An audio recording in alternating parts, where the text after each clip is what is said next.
নমস্কার, আটপৌরে হেসেলে আমি রুমকি আবার চলে এসেছি আপনাদের কাছে। এই গরমে কেমন আছেন আপনারা?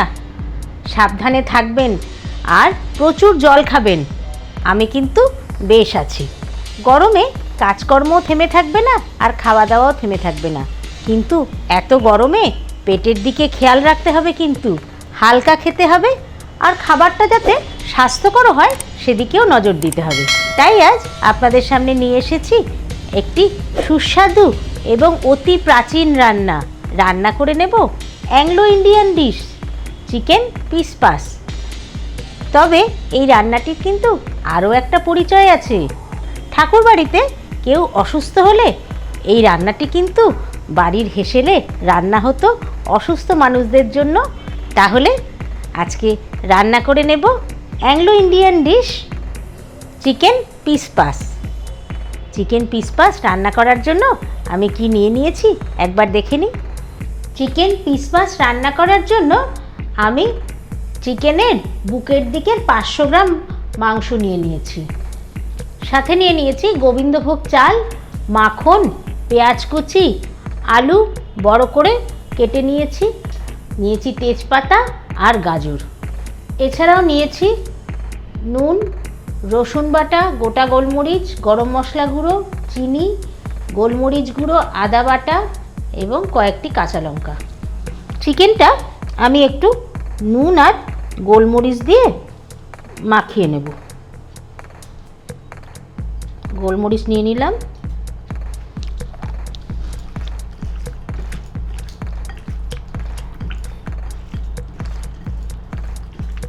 নুন গোলমরিচ মাখিয়ে আমি মিনিট 15 রেখে দেব ম্যারিনেশন করে।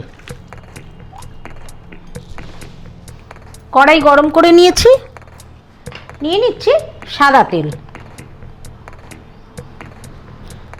সাদা তেলের মধ্যে 1 চামচ মাখন নিয়ে নেব।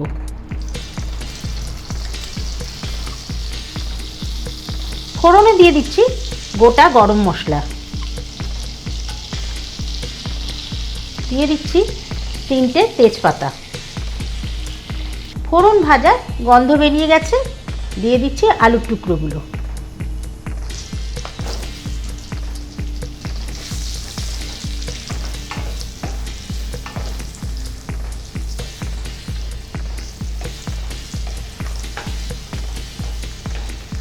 আলুগুলো সামান্য নাড়াচাড়া করে দিচ্ছি।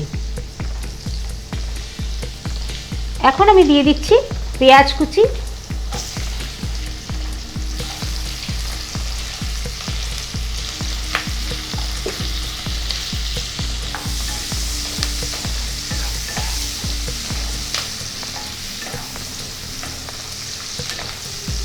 এই রান্নাটি সব দিক থেকে উপাদেয় আর ভীষণ কম ইনগ্রেডিয়েন্টস মানে উপাদান, আর খেতেও কিন্তু খুব সুস্বাদু। এছাড়া হালকা ফুলকা একদম গরমের আদর্শ রান্না। পেঁয়াজটা নাড়িয়ে চাড়িয়ে ভেজে নিচ্ছি।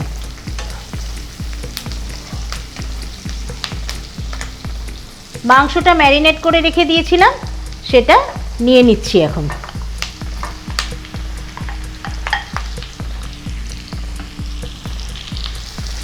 নুন আর গোলমরিচ দেওয়া ছিল মাংসে।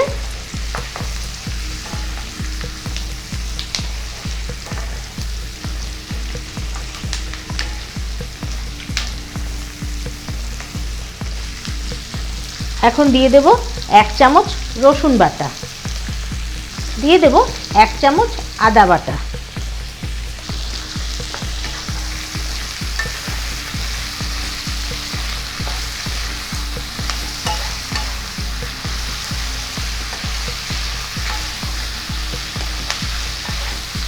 আদা ও রসুন বাটাটা দিয়ে খুব ভালো করে কষিয়ে নেব।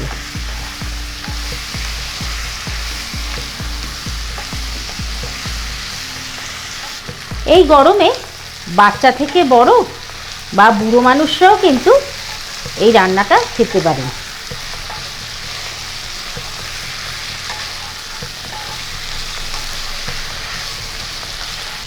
মাংস কষে গেছে, এখন গাজরের টুকরোগুলো দিয়ে দিচ্ছি।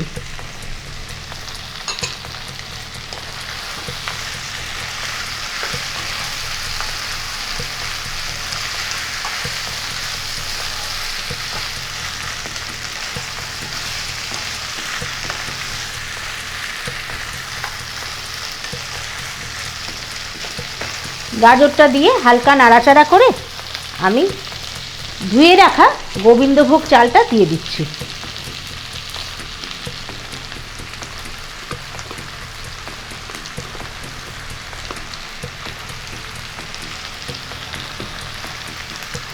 এইখানে আমি আরেকটু নুন নিয়ে নিচ্ছি, অল্প একটু গোলমরিচ গুঁড়োও নিচ্ছি। এই রান্নাটিতে কিন্তু হলুদ পড়বে না। আর সব থেকে বলি, এই রান্নাটি কিন্তু একটি ঠাকুরবাড়ির স্পেশাল।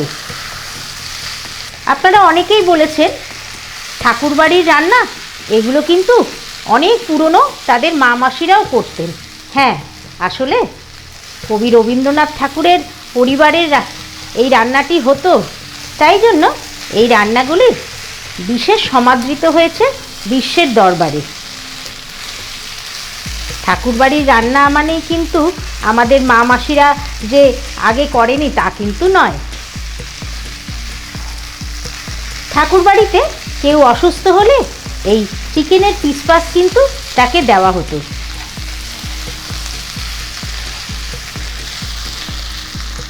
এবার পরিমাণ মতন জল দিয়ে দেব। আমি এখানে 1 বাটি চাল নিয়ে নিয়েছি, তাই আমি জলও 2.5 বাটি নেব।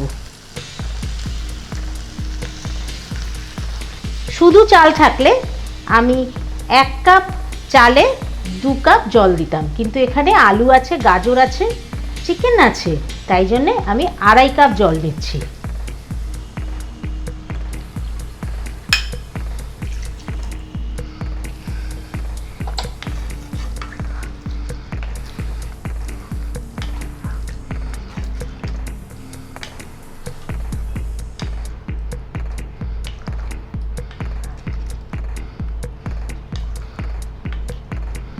ভালো করে মিশিয়ে দিচ্ছি।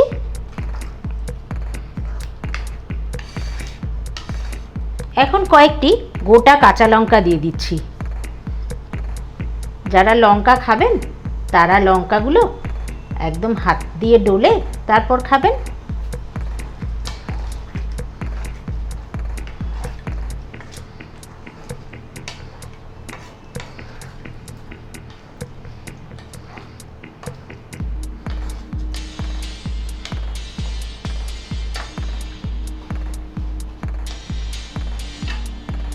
এবার ঢাকনা বন্ধ করে মিনিট 10 রান্না হতে দেব।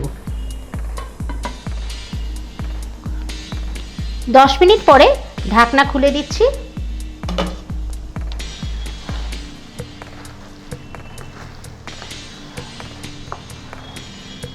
নাইনটি % কিন্তু রেডি হয়ে গেছে।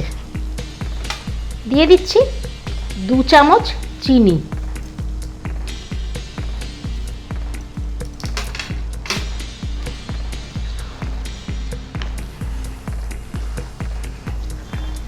এই রান্নাটি কিন্তু প্রেসার কুকারেও করা যায়। প্রেসার কুকারে করলে আপনারা একসঙ্গে চিনিটাও দিয়ে দেবেন।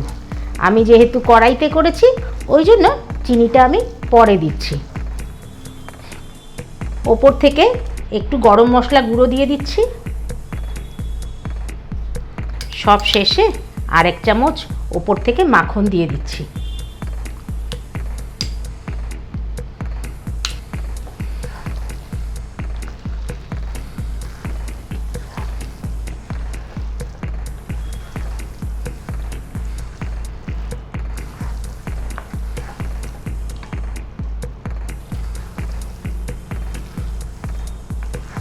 তৈরি হয়ে গেছে চিকেন পিস পাস। এবার পরিবেশন করে দেব। তৈরি করে নিলাম চিকেন পিস পাস। কমেন্ট করে জানাবেন কেমন লাগলো, আর প্রচুর শেয়ার করুন, আর ছোট্ট করে লাইকও করে দিন। আর আমার আটপৌরে হেসেল চ্যানেলটিকে যারা এখনও সাবস্ক্রাইব করেননি সাবস্ক্রাইব করে নিন, আর আমার ফেসবুক পেজ আটপৌরে হেসেল ফলো করুন। আজকের মতন বিদায় নিচ্ছি। আবার দেখা হচ্ছে আপনাদের সঙ্গে অন্য দিন। নমস্কার।